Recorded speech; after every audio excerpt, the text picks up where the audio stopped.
Well, hello everyone and welcome to Qatar. Yep, I'm over here at work at the moment. So for those that know, I obviously spend half the year across at home in Cyprus and then I work here over in Qatar. And so I thought, while it's still daylight, I would take a quick video tour of my Simrig here in sunny Doha and why I went for what I did and just let you see what I get up to when I'm not at home. So obviously back in Cyprus I have my main Simrig, which is the GT Omega Prime cockpit with a Sabelt racing seat, Moza CRP Pedals, Moza R12 Base, triple 55-inch 4K displays, Cubic Systems motion, 3 degrees of freedom motion system, and God knows how many button boxes and sound and cameras and you name it.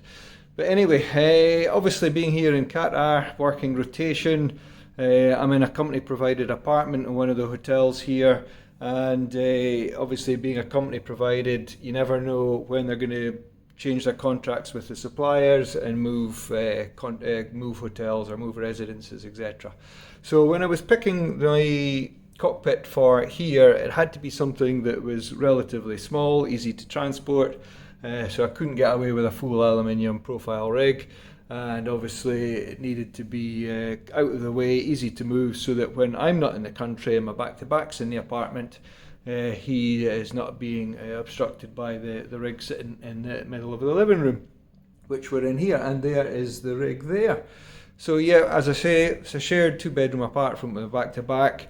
It's fully furnished, so you know I've got to work with the furniture that I've got in the apartment, and the TV and all that came with the apartment. So you know I didn't want to go spending money buying furniture, which you're not allowed to do in some of the residences and things like that.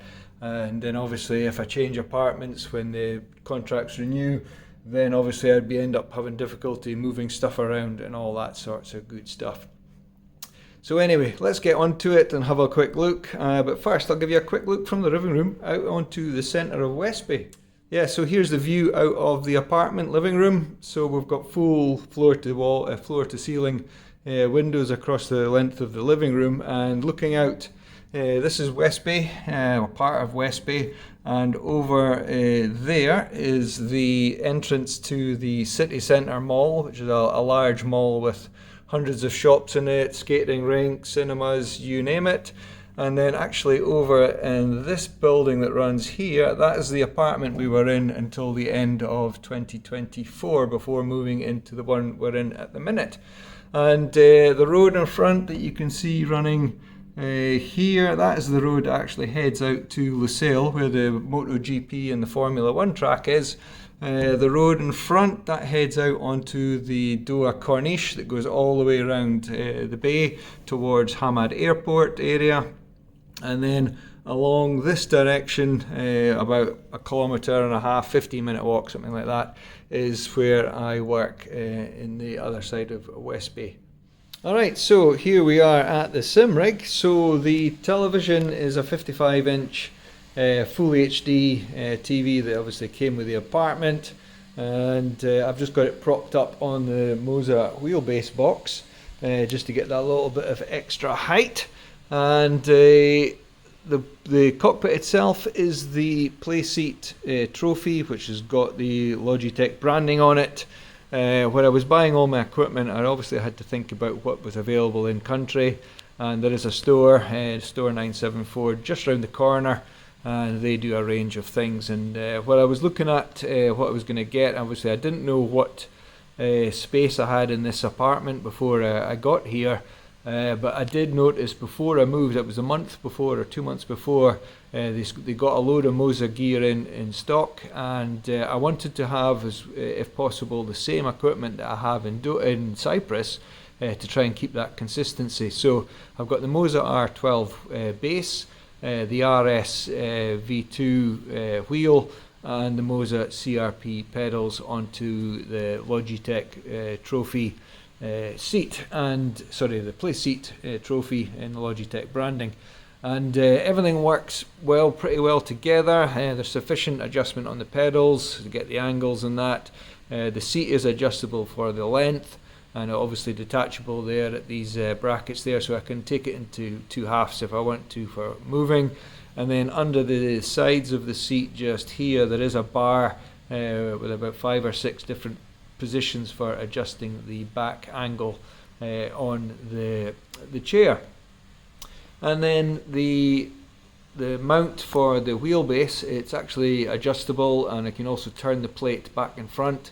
And I tried various different positions just try and get the position of the wheel just at the right distance from where I sit. And I tried a few different orientations. It was generally okay, but then I noticed they did have the Moza extension for the V2 extension there. I think it's 150 millimeters.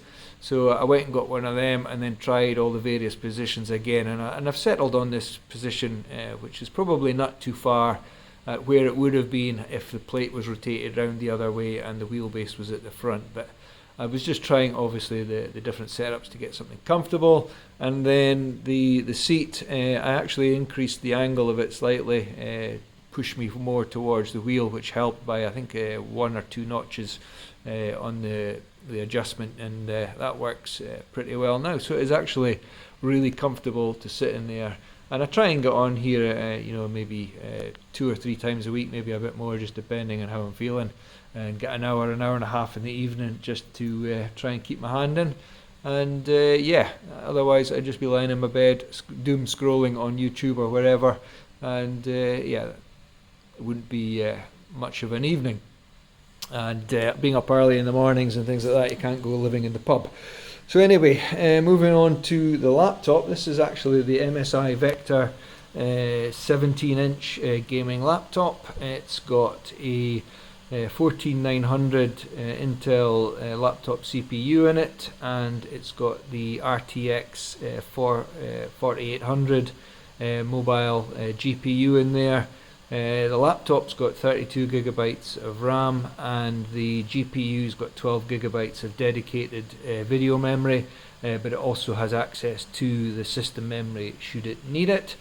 And then I've got a couple of button boxes, so the Elgato Stream Deck, the 15 button version, and I've also got the Stream Deck Plus or whatever it's called, the one that's got the twiddly knobs on it, and it works pretty well with this setup. And as you can see, I've got the HDMI connection into the laptop for the telly, and then you can see we've got LMU running there, no problem at all. I'm not quite sure the frame rate is, but generally I don't have any issues. Yes, the field of view, once you see, we'll give it a try in the game, and you'll see the field of view is a bit off, but I keep playing around with different settings, and I was actually tempted to see if I could jerry-rig some of the coffee tables and things in the apartment and the ironing board to maybe bring the TV closer to the wheel, but I've never bothered getting around to that. I just got used to where it sits at the moment. And then this is just the living room coffee table that I dragged to the side, and just put the laptop, the button boxes, the mouse, etc. on there. I do have this hub just to give me a few extra ports, and then this gaming mat just to protect the table and give me a mouse surface.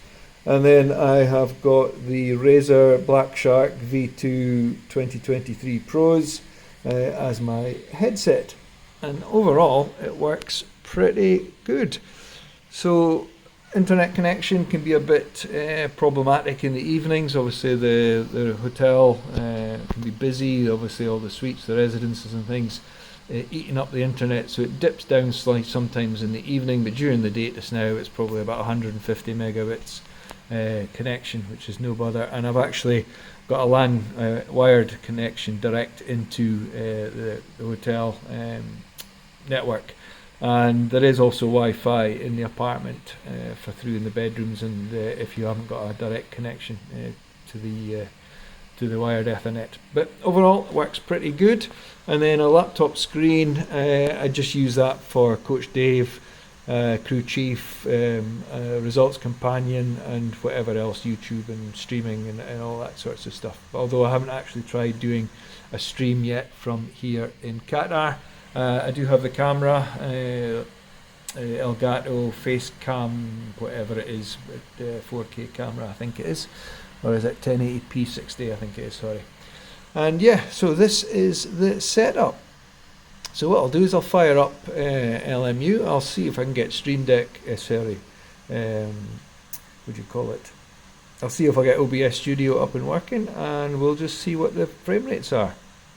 Alright, so here we are in LMU. We're in the Aston Martin Valkyria hypercar, and we're at Sebring. So here, sat in the pit lane, we're doing 340 frames per second. So yeah, the laptop can more than handle both recording OBS and pumping out the game to the 1080p, so no issues there.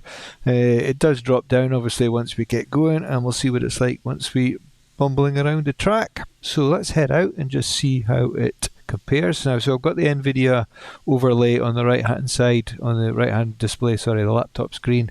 So I'll be checking that now and again, and hopefully not running into, I forgot where I was. Off to a good start, damaged the bumper. I forgot which track I was on. Too much talking.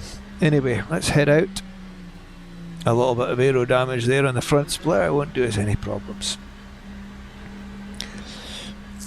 Yeah, so as we're running down here the pit lane, 279 FPS it says, bouncing around that 280, 282, something like that, so all good. And then we'll come out the pit lane, we'll remove the limiter, let's get the tyre display up for the temperatures, so cold tyres, cold brakes, and release the pit limiter, and we're off.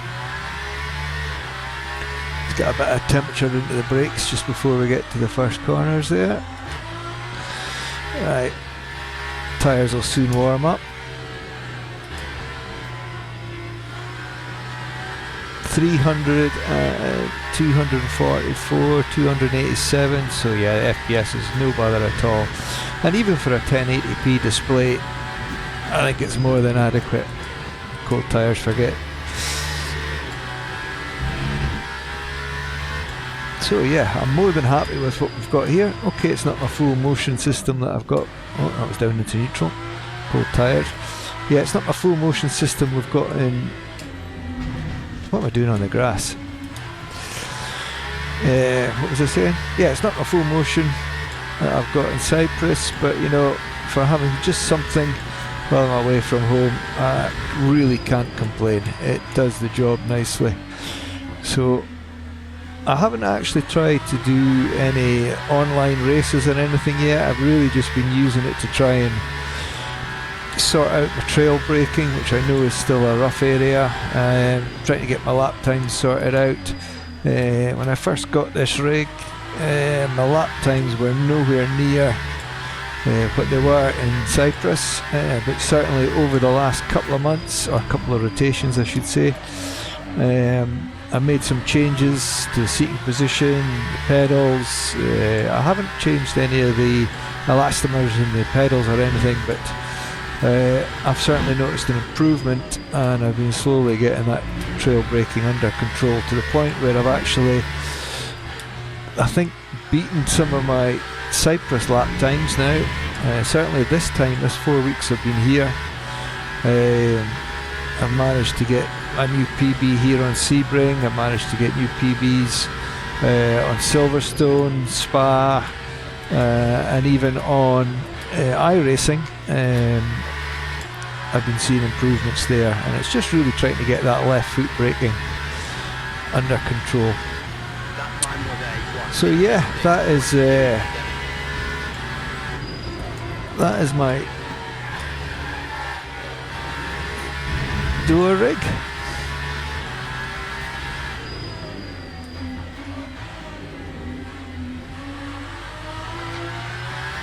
It's a pretty shoddy lap as I'm trying to talk at the same time. Now let's see what the lap counters are doing now.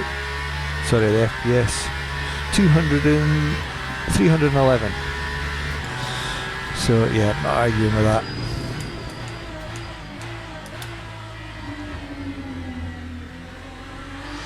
Certainly won't be making any new PBs here in this lap today, but I can't remember what I got my PB down to. What does it say on Coach Dave? Can't even see it. Too many windows open.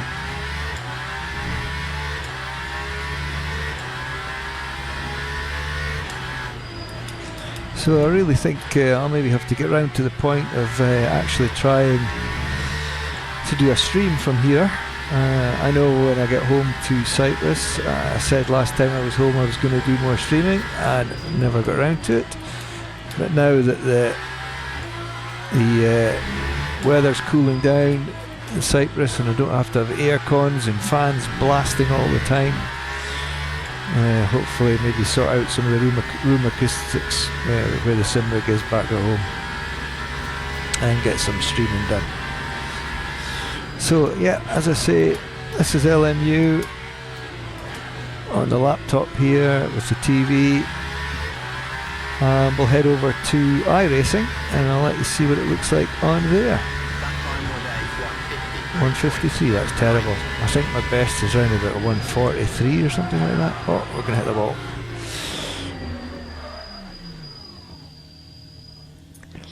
Alright, let's come out of this and head into iRacing.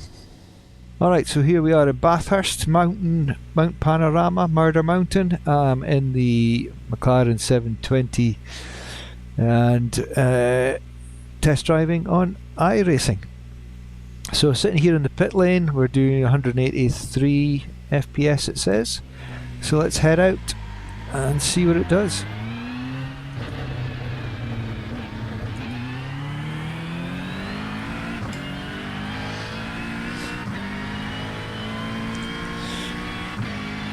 So looking at the top right, we're doing 144 FPS. We've got the FPS counter obviously within iRacing, and it matches what the NVIDIA overlay is saying on the other screen. Cold brakes, not turning, cold tyres. Oh, we're away. Good recovery. Let's get those tyres warmed up.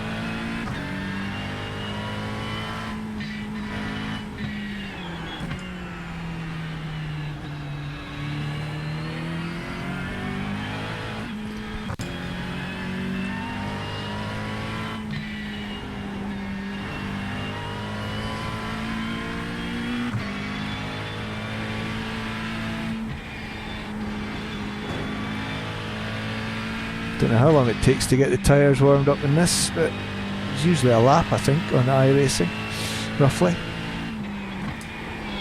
Oh, we're off the track. Didn't want to turn.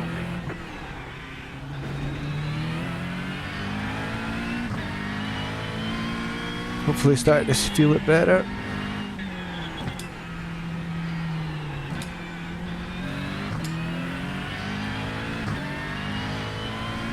Hopefully by the time at the end of this first lap we'll be up to temperature.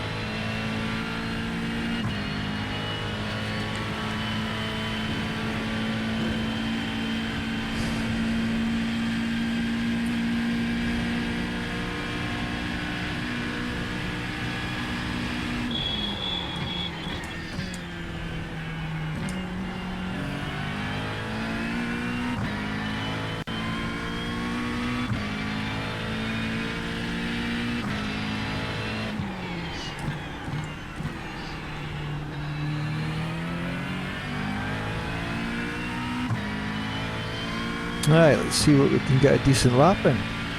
Probably not. I think we've got a bit wide there. There's my ghost car ahead. Usually takes me a few laps to get back into my rhythm, but never mind. Just to give you a view of what it looks like on the rig here, and FPS is 134.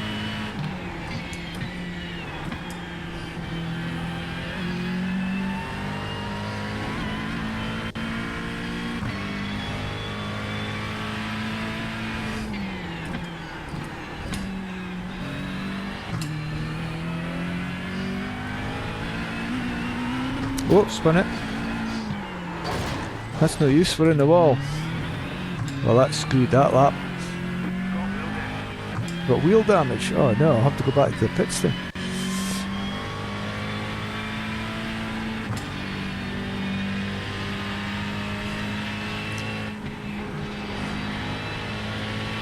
Oh, there was a glitch there.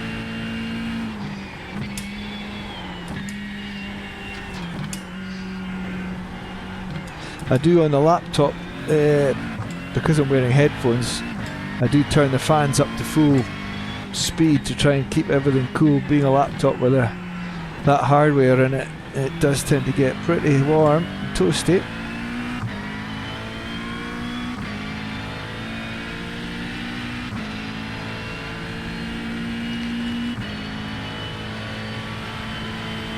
I don't see where I've got wheel damage because she's sitting fine.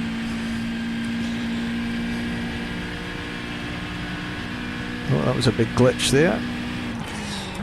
It's one of the annoying things is Windows, all the various apps and things, they seem to do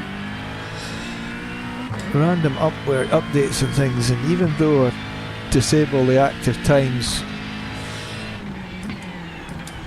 and try and keep it up to date when I'm not using it,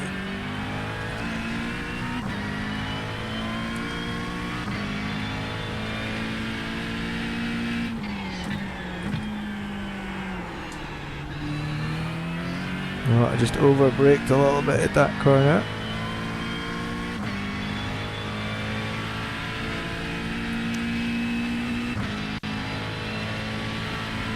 Don't let that ghost car get away.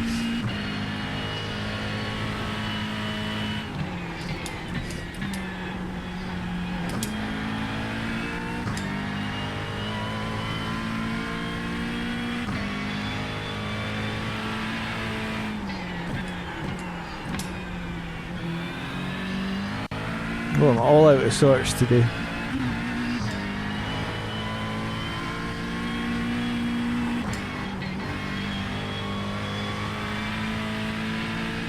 I maybe do have a bit of damage. It is starting to feel a bit loose. A bit close to the wall there.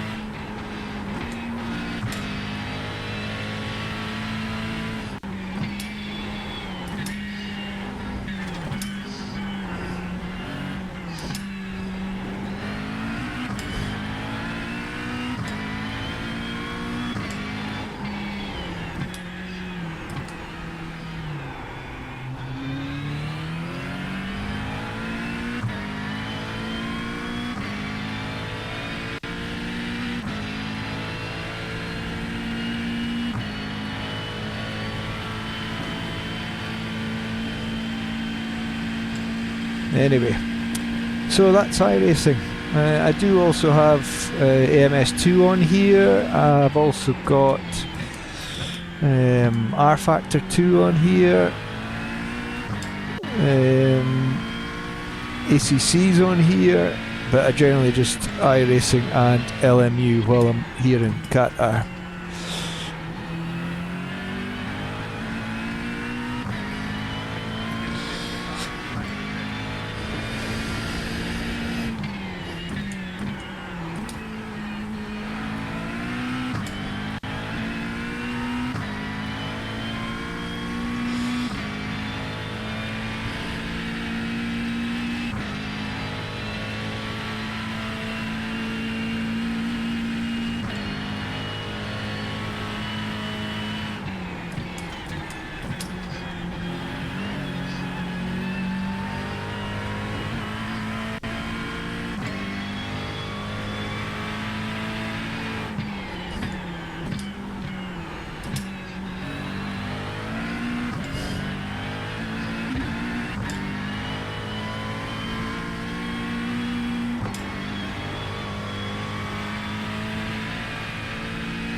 Got him on the grass.